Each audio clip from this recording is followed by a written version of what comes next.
tang tang tang tang tang टन टन टन सुनो घंटी बजता रे सुनो घंटी बजे स्कूल की चलो स्कूल तुमको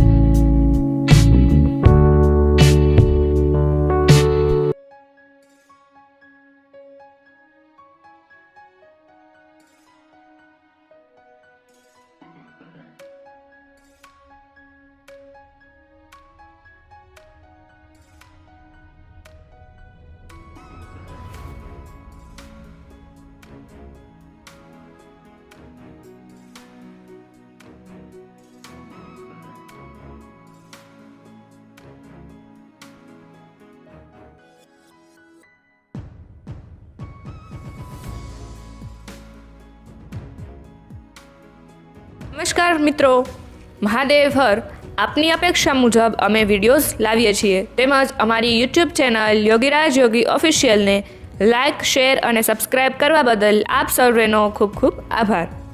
ડિસ્પ્લે પર તમે જોઈ રહ્યા છો મિત્રો, ધોરણ 10 વિષય સંસ્કૃતનું બોર્ડનું નમૂનાનું પ્રશ્નપત્રનું સોલ્યુશન છે, જેના કુલ ગુણ 80 છે. તો ચાલો જોઈએ. તો વિભાગ એ, નીચે આપેલા ગદ્યખંડનો ગુજરાતી ભાષામાં અનુવાદ કરો. બેમાંથી કોઈ પણ એકનું તમારે અહીંયા અનુવાદ કરવાનું છે. તો તેના 4 માર્ક્સ છે. આપણે જોઈએ તો બીજા પેરેગ્રાફનું કંઈક આ રીતે અનુવાદ થશે. એકવાર સિદ્ધરાજ વિચારે ચઢ્યો. તેણે વિચાર્યું, માલ વિજયથી હું ધનના સ્વામિત્વને પામ્યો છું. તેનો ગ્રંથ ભંડાર પણ મેં પ્રાપ્ત કર્યો છે, પરંતુ ભોજ વ્યાકરણ વડે ભોજની જેવી ખ્યાતિ છે તેવી ખ્યાતિ મેં પ્રાપ્ત કરી નથી. આથી એવું કંઈક કરવું જોઈએ જેથી મારી ખ્યાતિ પણ તેવી થાય જેવી રાજા ભોજની છે. ત્યારબાદ જોઈએ, નીચે આપેલા સંસ્કૃત પ્રશ્નોના ઉત્તર સંસ્કૃતમાં લખો, કોઈ પણ 2. તેના 2 ગુણ છે. ત્રીજો પ્રશ્ન છે, સિદ્ધ હેમસ્ય સટશુ અધ્યાયેષુ કશ્ય વ્યાકરણમ અસ્તિ.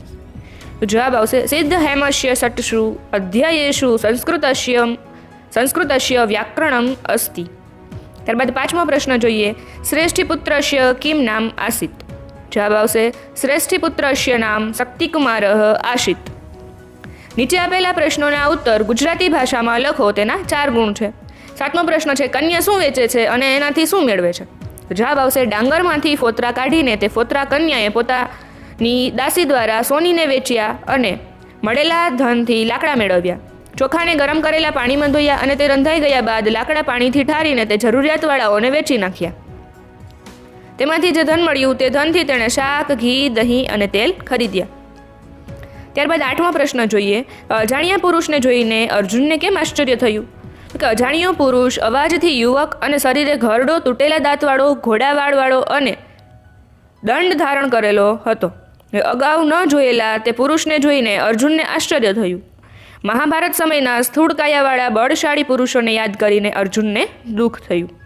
ત્યારબાદ જોઈએ, નીચે આપેલા વિષય ઉપર ટૂંક નોંધ લખો. 2 ગુણ. તેમાં આપણે જોઈએ 9મું, તો કે શક્તિકુમારની પરીક્ષા યોજના. તો કાંચીનગરમાં રહેતા શક્તિકુમારને ગુણવતી કન્યા સાથે પરણવું હતું. તેણે એવી કન્યાને શોધી કાઢવા અને તેની સાથે પરીક્ષા લેવાની યોજના બનાવી. આ માટે તે દેશાવરમાં ભ્રમણ કરતો રહ્યો. એકવાર તેણે કાવેરી નદીના કાંઠે કૂવા ઉપર એક સીધી સાદી કન્યાને જોઈ. તેની પરીક્ષા લેવાનું વિચાર્યું. તેની યોજના પ્રમાણે તે કન્યા માત્ર એક પ્રસ્થ ડાંગરમાંથી વિવિધ વાનગીઓ તૈયાર કરીને તે ભોજનથી પ્રસન્ન અને સંતુષ્ટ કરી શકે, તો તે કન્યા એ પરીક્ષામાં ઉત્તીર્ણ થાય અને પછી તેની સંમતિથી પોતે તે કન્યા સાથે વિવાહ કરી શકે. ત્યારબાદ જોઈએ, અધદિતમ ગદ્યખંડમ પઠિત્વા પ્રશ્નાનામ ઉત્તરાણી સંસ્કૃતે લિખિત. એટલે કે નીચે આપેલો ગદ્યખંડ વાંચીને પ્રશ્નોના ઉત્તર સંસ્કૃતમાં લખો. 4 ગુણ માં એ છે, કન્યા તંડુલાન કેન પ્રક્ષાલિતવતી. જવાબ આવશે, કન્યા તાંડુલાન જલેન પ્રક્ષાલિતવતી. બીજો છે બી, તાંડુલા કદા સિદ્ધા સજ્જાતા. જવાબ આવશે, અલ્પિયાસા કાલનેવ તંડુલા સિદ્ધા સજાતા. સી જોઈએ તો, કન્યા કૃષ્ણાંગારન કથમ પ્રાપ્તવતી. તો જવાબ આવશે, કન્યા ઇંધનાની જલેન શમયિત્વા કૃષ્ણાંગરાન પ્રાપ્તવતી. ત્યારબાદ ડી જોઈએ કૃષ્ણાંગારાન વિક્રિય કન્યા કિમ કૃતવતી. કૃષ્ણાંગારાન તદર્થીભ્ય પ્રેષયિત્વા યત ધૃણામ લબ્ધમ તેન ધનેન શાકમ ધૃતમ દધી તૈલમ ચ કૃતવતી. ત્યારબાદ વિભાગ બી જોઈએ તો અધોદત્તમ પદ્યખંડસ્ય ગુર્જર ભાષાયામ કશ્યાપી એકસ્ય. તેના 4 ગુણ છે. નીચે આપેલા પદ્યખંડનો ગુજરાતી ભાષામાં અનુવાદ કરો. એમાં 12મું જોઈએ. શતમ પદાની નિષ્ક્રમ્ય શૌચાર્થ ગચ્છ સત્વરમ ફેનિલેન કરો કૃત્વા શુદ્ધો વ્યાયામાચાર તૈલમ મર્દય કાયત્વમ તત સ્નાનમ સમાચાર યથાવિધિ જલેને વસ્ત્રમ સ્વીયમ પ્રધાવય. 100 ડગલા બહાર ચાલીને તું શૌચક્રિયા માટે જલ્દી જા. સાબુથી 2 હાથ ચોખ્ખા કરીને તું કસરત કર. તું શરીર પર તેલ ચોડાવ, પછી સ્નાન કર. પાણી વડે વિધિપૂર્વક પોતાનું વસ્ત્ર બરાબર ધો. ત્યારબાદ જોઈએ તો અધોદત્તા નામ સંસ્કૃત પ્રશ્નાનામ ઉત્તરાણી સંસ્કૃતે લિખિત. એટલે કે નીચે આપેલા સંસ્કૃત પ્રશ્નોના ઉત્તર સંસ્કૃતમાં લખો 2 ગુણ. તો 14મો પ્રશ્ન જોઈએ. સર્વે કીદૃશા ભવન્તુ. તો સર્વે સુખિનઃ ભવન્તુ. ત્યારબાદ 15મો પ્રશ્ન જોઈએ. કુત્ર પ્રવિષ્ટસ્ય ભક્તસ્ય ભવાની એકા એવ ગતિ વર્તતે. જવાબ આવશે વિપત્તો પ્રવિષ્ટસ્ય ભક્તસ્ય ભવાની એકા એવ ગતિ વર્તતે. ત્યારબાદ જોઈએ તો અધોદત્તાનામ પ્રશ્નામના ઉત્તરાણી ગુર્જર ભાષાયામ. એટલે કે નીચે આપેલા પ્રશ્નોના ઉત્તર ગુજરાતી ભાષામાં લખો કોઈ પણ 3, તેના 6 ગુણ. 18મો પ્રશ્ન જોઈએ. ઋષિ સૂર્ય પાસે શાની યાચના કરે છે?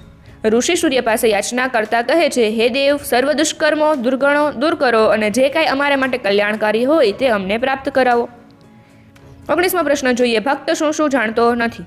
જવાબ આવશે ભક્ત દાન કરવાનું જાણતો નથી, તે ધ્યાન યોગ, તંત્ર, સ્ત્રોત અને મંત્ર જાણતો નથી, તે પૂજાની પદ્ધતિને તથા ન્યાસ યોગને જાણતો નથી, વળી તે પુણ્ય, તીર્થ, મોક્ષ કે બ્રહ્મમાં લીન થવાની વિધિ પણ જાણતો નથી, તે ભક્તિ અને વ્રત પણ જાણતો નથી. 20મો પ્રશ્ન જોઈએ. ગીતામૃતમમાં કહેલા ભક્તના 4 પ્રકારો જણાવો. તો એ આવશે આર્ત દુઃખી, બીજું જિજ્ઞાસુ, ત્રીજું અથાર્થી અને ચોથું જ્ઞાની. શ્લોક પૂર્તિ કુરુત. 4 ગુણ છે, શ્લોક પૂર્તિ કરવાનો છે. 21મો શ્લોક આ મુજબ આવશે. આપત્સુ રામઃ સમરેશુ ભીમઃ દાનેશુ કર્ણશ્ય નયેશુ કૃષ્ણ ભીમઃ પ્રતિજ્ઞા પરિપાલનેશુ વિક્રાંતકાર્યેશુ ભવાજ્જનેય. ત્યારબાદ 23મો પ્રશ્ન જોઈએ. સર્વે ભવન્તુ સુખિનઃ સર્વે સંતુ નિરામયા સર્વે ભદ્રાણી પશ્યંતુ મા કશ્ચિદ દુઃખ ભાગ ભવેત. વિભાગ સી જોઈએ. અધોદત્તસ્ય નાટ્યખંડસ્ય ગુર્જરાશાયામ અનુવાદમ કુરુત. એટલે કે નીચે આપેલા નાટ્યખંડનો ગુજરાતી ભાષામાં અનુવાદ કરો. 4 ગુણ. 25મું જોઈએ. તો તમને પેપરમાં સંસ્કૃત આપેલું છે, અહીંયાથી તમે તેનો અનુવાદ જોઈ શકો છો. સુનીત, હું નથી જાણતો, પહેલાં કહો કે પથ્થર વગેરે શું કરે છે? પુનીત બોલે છે, પથ્થર વગેરે તો ચેતના રહિત છે, તેઓ જાતે ક્રિયા કરવા શક્તિમાન નથી હોતા, તેથી તેઓ તેમ જ રહે છે. સુનીત, ચેતનાવાળા પશુઓ અને પક્ષીઓ શું કરે છે? પુનીત, આ બધા ઘટના વડે ઉઠેલા ધ્વનિથી ભય અનુભવે છે, એથી તેઓ ઘટનાના સ્થળથી દૂર ભાગે છે. અધોદત્તમ વાક્યમ કહ વદતી ઇતિ લિખત. એટલે કે નીચે આપેલ વાક્યો કોણ બોલે છે તે લખો, જેના 2 ગુણ છે. તેમાં અ આપેલું છે. 26મો પ્રશ્ન. કાની કાની ત્રિવિધાની કાર્યાણી. તો જવાબ આવશે સુનિતઃ. 27મું જોઈએ. મર્ષવેતુ ભવાન મધ્વચના વગંતા ભવ. જવાબ આવશે ધૃતરાષ્ટ્ર. 28મું જોઈએ. ન તાવત પઠિષ્યામી. જવાબ આવશે શાંડિલ્ય. ત્યારબાદ જોઈએ. અધોદત્તાનામ પ્રશ્નાનામ ઉત્તરાણી ગુર્જર ભાષાયામ લિખત. નીચે આપેલા પ્રશ્નોના ઉત્તર ગુજરાતી ભાષામાં લખો કોઈ પણ 2. તેના ગુણ છે 4.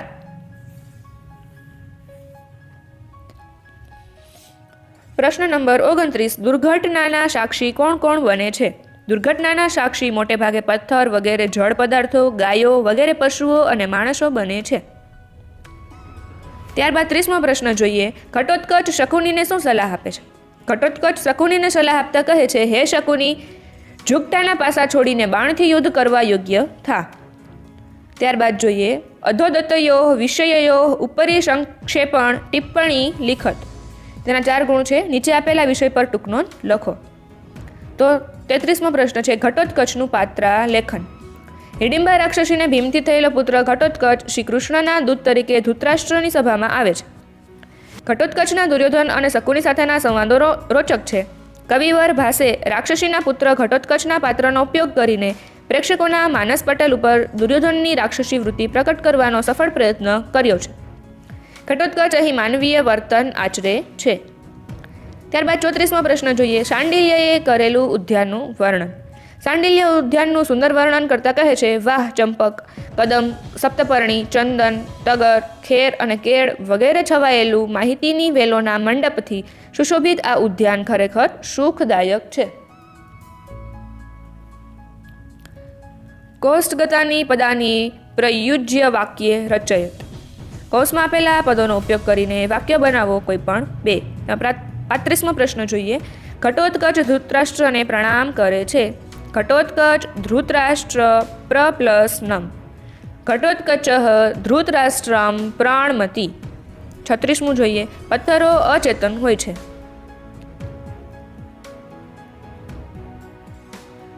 પ્રસ્તર અચેતન ભૂભવ. પ્રસ્તરા અચેતના ભવંતી. ત્યારબાદ જોઈએ વિભાગ ડી. અધોદત્તા નામ પ્રશ્નાનામ સૂચનાનુસારમ ઉત્તરાણી લિખત. નીચે આપેલા પ્રશ્નોના સૂચના મુજબ ઉત્તરો લખો. 38મો પ્રશ્ન જોઈએ. સમરહ શબ્દસ્ય સમાનાર્થકમ શબ્દમ અધોદતભ્ય વિકલ્પેભ્ય ચિત્વા લિખત. જવાબ આવશે યુદ્ધમ. 39મો પ્રશ્ન જોઈએ. પુરાણઃ શબ્દસ્ય વિરુદ્ધાર્થકમ શબ્દમ અધોતદેભ્ય વિકલ્પેભ્ય ચિત્વા લિખત. જવાબ આવશે નૂતનઃ. 40મો પ્રશ્ન જોઈએ. અધોદતેભ્ય ક્રિયાપદેભ્ય વર્તમાનકાલસ્ય ઉત્તમ પુરુષસ્ય એકવચનસ્ય રૂપમ ચિત્વા લિખત. જવાબ આવશે ભજે. 41મો પ્રશ્ન જોઈએ. અધોદતેભ્ય ક્રિયાપદેભ્ય સામાન્ય ભવિષ્યકાલસ્ય મધ્યમ પુરુષસ્ય દ્વિવચનસ્ય રૂપમ ચિત્વા લિખત. જવાબ આવશે વારયિષ્યસ્થ. 42મો પ્રશ્ન જોઈએ. અધોદતેભ્ય ક્રિયાપદેભ્ય આજ્ઞાર્થ અન્ય પુરુષસ્ય દ્વિવચનસ્ય રૂપમ ચિત્વા લિખત. જવાબ આવશે નિવર્તયતામ. ત્યારબાદ 43મો પ્રશ્ન જોઈએ. અધોદતેભ્ય ક્રિયાપદેભ્ય વિદ્ય અન્ય પુરુષસ્ય બહુવચનસ્ય રૂપમ ચિત્વા લિખત. જવાબ આવશે નયેયુ. 44મો પ્રશ્ન જોઈએ.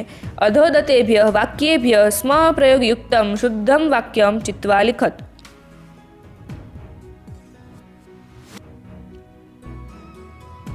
જવાબ આવશે ખ.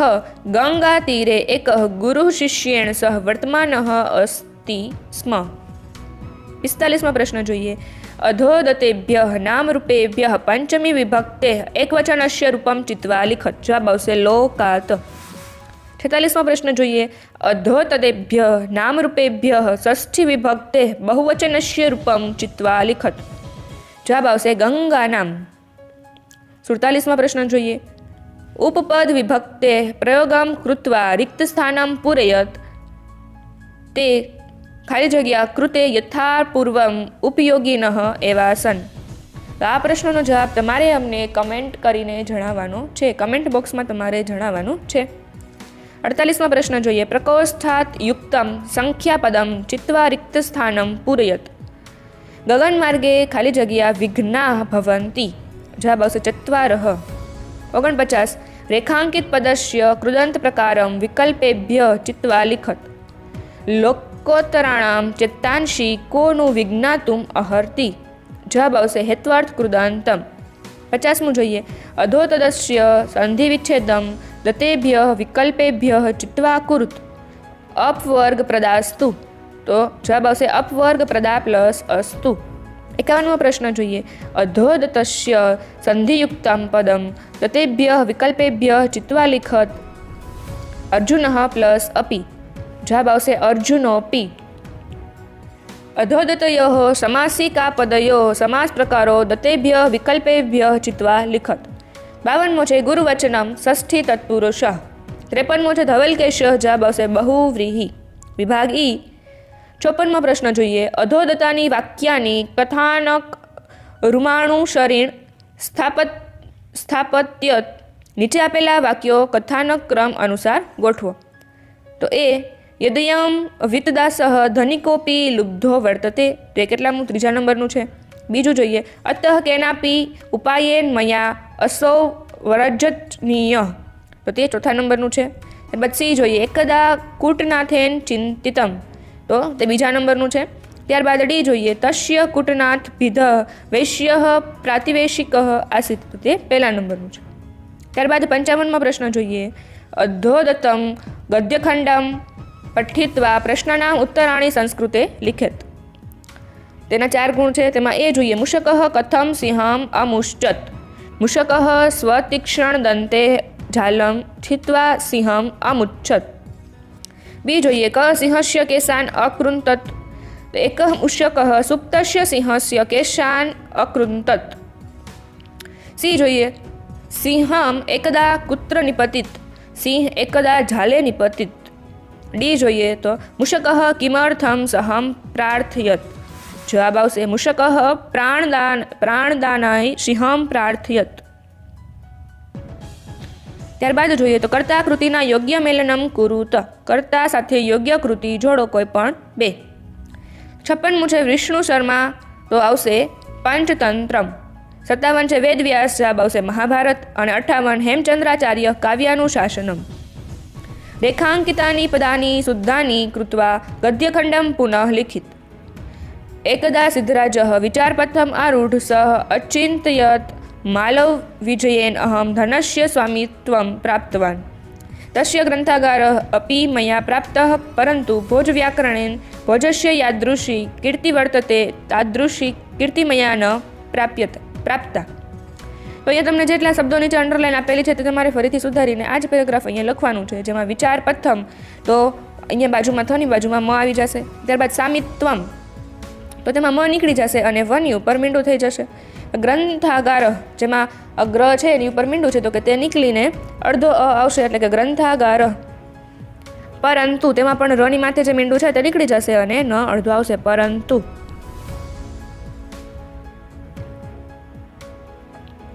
નીચે આપેલા શ્લોકનો અનુવાદ કરીને અર્થ વિસ્તાર કરો. 61મો પ્રશ્ન છે, કર્મણ્યે વાધિકારસ્તે મા ફલેષુ કદાચન મા કર્મ ફલ હેતુર્ભૂ મા તે સંગોસ્તવ કર્મણી. અનુવાદ જોઈએ, કર્મ કરવામાં જ તારો અધિકાર છે, ફળની બાબતમાં ક્યારેય નહીં. તો કર્મના ફળની ઈચ્છાવાળો થઈશ નહીં, કર્મ ન કરવામાં પણ તારી અશક્તિ જ થશે.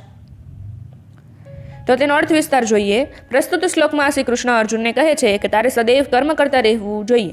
આ કર્મથી મને શું મળશે એનો તારે જરા પણ વિચાર કરવાનો નથી. કર્મના ફળનો જો તું વિચાર કરીશ તો તે મર્યાદિત યા સીમિત થઈ જશે. કોઈ વ્યક્તિ અમુક વ્યવસાય કરતી હોય અને તેને તેનાથી અમુક આવક થતી હોય, પરંતુ જો તે આવકને લક્ષ્યમાં રાખીને જ કર્મ કરે તો ક્યારેક તેને મર્યાદિત આવક થાય. તેનો માલિક તેને ફક્ત લોભવશ કામ કરનાર કર્મચારી ગણી લે.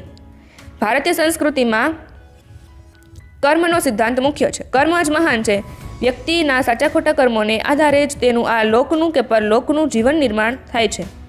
ગીતા કર્મફળનો મોહ ન રાખતા સ્વાર્થ ત્યજીને નિષ્કામ ભાવે કર્મ કરવાની પ્રેરણા આપે છે. ફળની અપેક્ષાથી જે કર્મો કરવામાં આવે છે તે કર્મફળ જીવોને બંધનમાં બાંધે છે. પરિણામે આવા જીવોને મુક્તિ મળતી નથી. મનુષ્યના કર્મો પ્રમાણે જ તેને તેનું ફળ તો પ્રાપ્ત થવાનું જ છે. તેથી કર્મફળ લાલસાથી રહિત થઈને કર્તવ્ય બુદ્ધિથી કર્મો આચરવા જોઈએ. નિષ્કામ ભાવે કર્મો કરતા રહેવામાં જ કલ્યાણ છે, તેના ફળની આશામાં નહીં. આમ કર્મનો સિદ્ધાંત અટલ છે. કર્મની ગતિ ન્યારી છે. પ્રાણી પોતાના શુભાશુભ કર્મોના ફળ સ્વરૂપે જ આ લોક કે પરલોકના સુખો કે દુઃખનો ભોગતા બને છે. તેથી ફળની અપેક્ષાથી રહિત થઈને પ્રમાદ કર્યા વિના કર્મોનું આચરણ કરવું જોઈએ. તો આશા રાખીએ કે અમે આપેલી માહિતી આપને સમજાણી હશે. તેમજ આવા જ એજ્યુકેશનને લગતી, ટેકનોલોજીને લગતી અને ગુજરાત એજ્યુકેશન પોલિસીને લગતા વિડીયોઝ અમે લાવીએ છીએ. તેમજ મિત્રો, તમને કોઈ એકમ કે પોઈન્ટ ન સમજાય તો તમે કમેન્ટ કરીને અમને જણાવજો, જેથી નેક્સ્ટ વિડીયો અમે તેના પર બનાવી શકીએ. સારું વિદ્યાર્થી મિત્રો, આપનું તેમજ આપના પરિવારનું ધ્યાન રાખજો. જય હિન્દ, જય ભારત.